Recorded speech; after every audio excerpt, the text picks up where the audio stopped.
نه تپوس کوي چې بعض خلک د جنازې په وخت کې بوټان سپلې نه اوباسي، نو دې په حق لا څه حکم دی؟ که دا ځمکه پاکوي او دا پیزار بوټان سپلې هم پاکي وي او پخپو کړي وي بنده او د جنازې مونځ کوي نو مونځ به وشي، او که دا ځمکه پلیته وه او دا بوټان پاکو نو بیا به دا بوټان او سپلی د خپو نه اوباسي او د هغې د پاسه که ودرېدي نو مونځ به وشي، او که دا پیزار پلیتو نو بیا که د پخپو وي هم پکې جنازه نه کېږي او که د خپو نه د اوویستل نو هم پکې جنازه نه کېږي.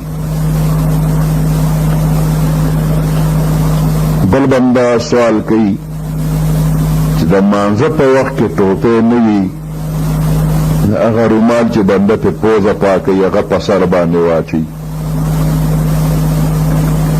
سر پې وتړي نو دا څنګه دی؟ یا پې لاسونه پاکوي، دغه رومال سره به مونځ څنګه شي؟ نو مونځ خو په کېدو به وشي، خو داسې رومال کې دی غم خادی کې ملاوېدی شي چا سره، یا دا د میزرو د پلاستیک ټوپۍ چې جوماتونو کې پرتې وي دغه ټوپۍ کې د میزرو د پلاستیک په دې ټوپۍ کې دی چې تواطله تلی شي، که غم خادی له تلو کې ورته ځان بدې ښکاري، په دې رومال او په دغه ټوپۍ ورته ځان بدې ښکاري، نو د الله په مخ کې په داسې ټوپۍ او په داسې رومال مونځ بدې ښکاري مکروه دی. الله پاک دې د دین په مسلو باندې ټولو مسلمانانو ته پوهه ورکړي او د عمل توفیق دې الله پاک ټولو ته نصیب کړي.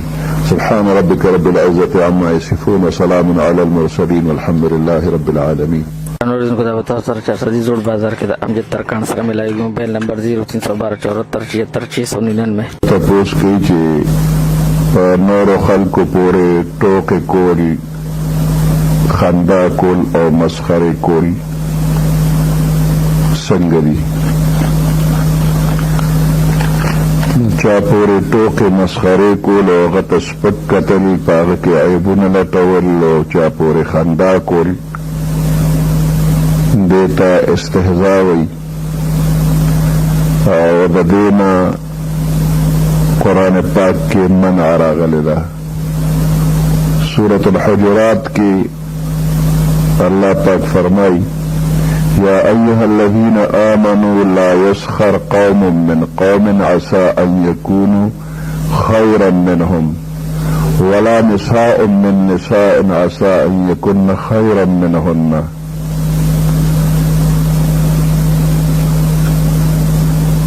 ایمان والو یو قوم دې په بل قوم پورې څه خلق دې په نورو خلکو پورې مسخره او خندا نه کوي. عسى ان يكونوا خيرا منهم، شاید چې دوی بهتر وي د هغوی نه. دا چا پورې چې خندا کې هغه ستا نه بهتر وي نو ته هغوی پورې خندا مه کوه. نارینو ته حکم دی چې تاسو په نارینو پورې خندا مه کوئ، مسخرې مه کوئ. دغه رنګ زنانو ته حکم دی چې ولا نساء من نساء، زنانه د په زنانو پورې خندا او مسخرې نه کوي. عسى ان يكن خيرا منهن، شاید چې دا چا پورې خندا کولی شي هغوی بهتر وي د دې خندا کوونکو نه. دا استهزا او خندا مسخرې کول په ژبه باندې کېږي، نو د دې نه منع راغلی. دقه شانتې په لاس خپو باندې هم د چا پیښې کول، د چا نقل کول، اشارې کول، دا هم منع دي. په ډېر سختۍ سره قرآن پاک د دې منع کوي. د نارینو ځان له حکم بیان شو، د زنانو ځان له حکم بیان شو. ډېر حکمونه دي چې هغې کې نارینو ته خطاب کېږي، زنانه ذکر کېږي نه، خو ضمناً په هغې کې پاک حکم کې هغوی هم شاملې وي. خو دې کې مستقل زنانو ته ځان له حکم وشو، نارینو ته ځان له حکم وشو چې چا پورې خندا او مسخرې مه کوئ.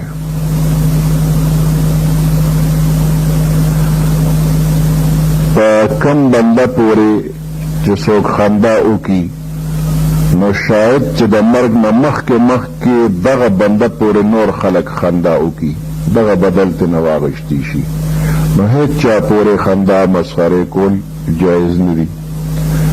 حضرت عمر ابن شرحبیل رحمت الله علیه فرمایي که زه یو سړی ووینم چې د چیلې تیره په خولې کې نیولې دي او پیرې وي او ماله په هغه باندې خندا راغله نو زه یریږم چې هسې نه دغه کار ما پورې هم وشي، ما پورې به څوک وخاندي. حضرت عبدالله ابن مسعود رضی الله تعالی عنہ فرمایي که زه یو سپي پورې خندا وکړم نو ما سره دا خطره وي هسې نه ما نه سپي جوړ شي او ما پورې څوک خندا وکړي. صحابه کرام ډېر اوچت خلک دي او په دنیا کې د جنت زیرم ورته شوی د پیغمبر علیه السلام د صحبت د برکته هغوی په ځان باندې دومره یریږي چې شاید چې زه دغه شانتې شمه.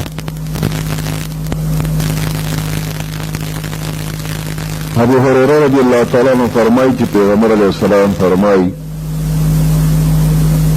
چې الله پاک د دې مسلمانانو د صورتونو د شکلونو ته نه ګوري او د دوی د مال او دولت ته نه ګوري، بلکې الله د دوی زړونو ته ګوري او د دوی عملونو ته ګوري.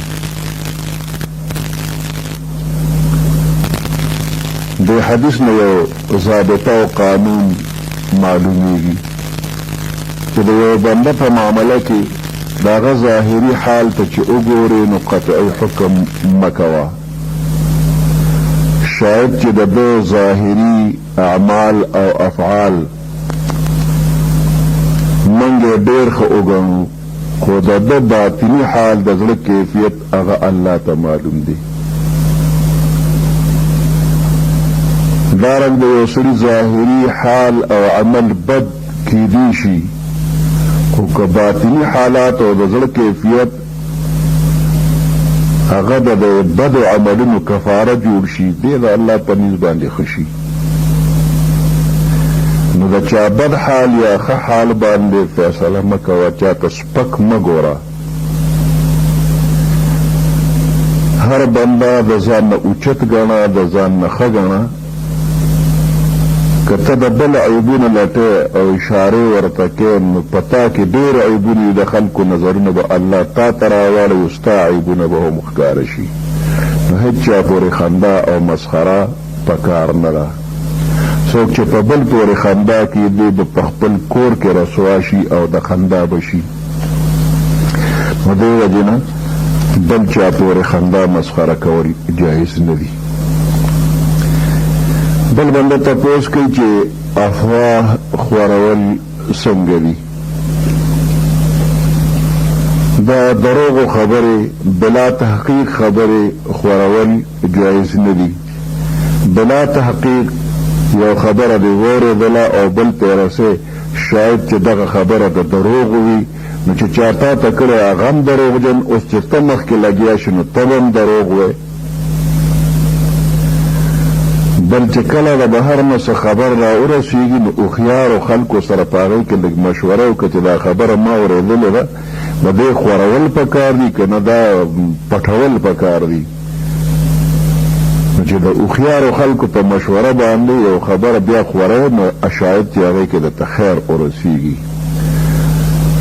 او که هوښیار او دیندار طبقه درته وي چې دا خبره مه خوروه نو دې کې د نقصان وي. په خبره باندې ډېر سوچ پکار دی. کله کله د یو خبرې نه ډېر لوی فساد جوړېږي چې بیا د هغې مخنیوی ممکن نه وي. بل یو بنده تپوس کوي چې د سودخور په باره کې د شریعت څه حکم دی.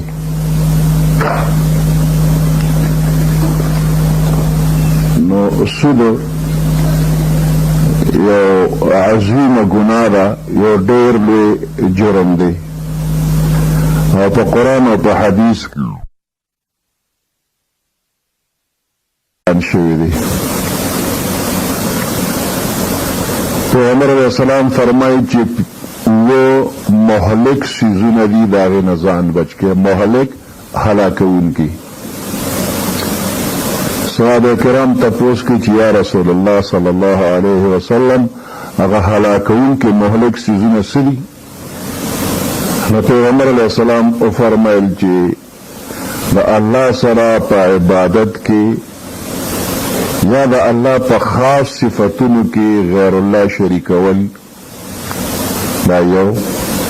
دریم جادو کول، او دریم ناحق قتل کول، څلورم سود خوړل، پنځم د یتیم مال خوړل، او شپږم د جهاد په وخت کې د میدان نه تښتېدل، او اووم نمبر په یو پاک دامنه زنانه باندې تهمت لګول.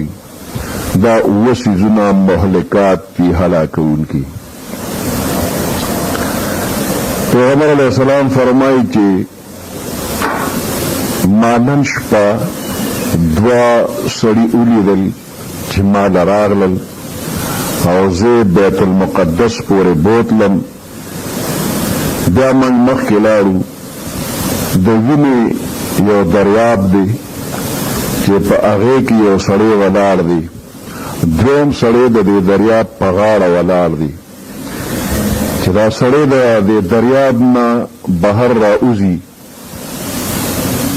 نو دا په غاړه چې کوم سړی ولاړ دی نو د سره کاڼی دی، او په دې مخ سر یې په کاڼي باندې اولي، هغه د دې زخم نه وتښتي او بیا په هغه دریاب کې ورشي، چې کوم ځای ولاړ هلته لاړ شي.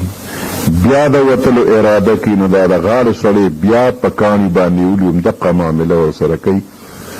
پیغمبر علیه السلام فرمایي چې ما د خپلو دوو ملګرو نه تپوس وکړو چې دا څه حال دی چې دا زه وینم. هغوی راته ویل چې دا د وینې دریاب کې چې دا قید سړی دی، نو دا سودخور دی، د خپل عمل سزا بیا مومي. پیغمبر علیه السلام سود اغشتلو والا باندې هم لعنت ویلی دی، او سود ورکولو والا باندې هم لعنت ویلی دی. بعض روایاتو کې راځي چې په سودي معامله باندې گواهی کوونکي او د دې لیکونکي په هغې باندې هم لعنت ویلی شوی دی. صحیح مسلم شریف کې یو روایت کې راځي چې دا ټول په ګناه کې یو شان برابر دي. بعض روایاتو کې دي چې د دې گواه او لیکونکي باندې لعنت. هغه وخت کې چې د ته پته وي چې ما په کوم معامله باندې گواه کوي یا په ما کوم لیکل کوي دا د سود معامله ده، نو په دې وخت کې په دې لیکونکي په گواه باندې هم لعنت. پیغمبر علیه السلام فرمایي چې څلور سړي داسې دي چې د هغوی په باره کې الله په ځان لازمه کړې ده چې جنت ته به نه داخلوي، د جنت مزه به ورته نه ورسکوي. هغه څلور چې دي، یو د شرابو عادي چې په شرابو څښلو عادت وي، دویم سود خوړونکي، او دریم د یتیم مال خوړونکي، او څلورم د والدینو نافرماني کوونکي.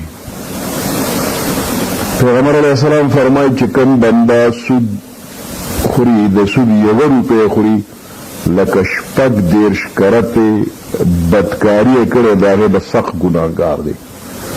36 کرتې چې زنا غوندې سخته ګناه یې کړي، د سود 1 روپۍ د هغې نه سخته ده.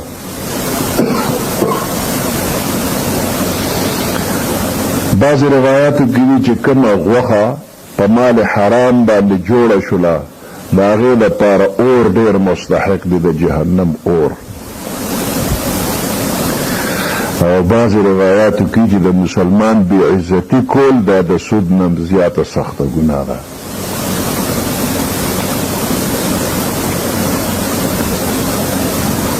یو حدیث مبارک کې دي چې دې نه پیغمبر علیه السلام منع کړې ده چې دا میوه قابل استعمال شوې نه ده، او دا خرڅېږي، نو د دې نه منع کړې ده.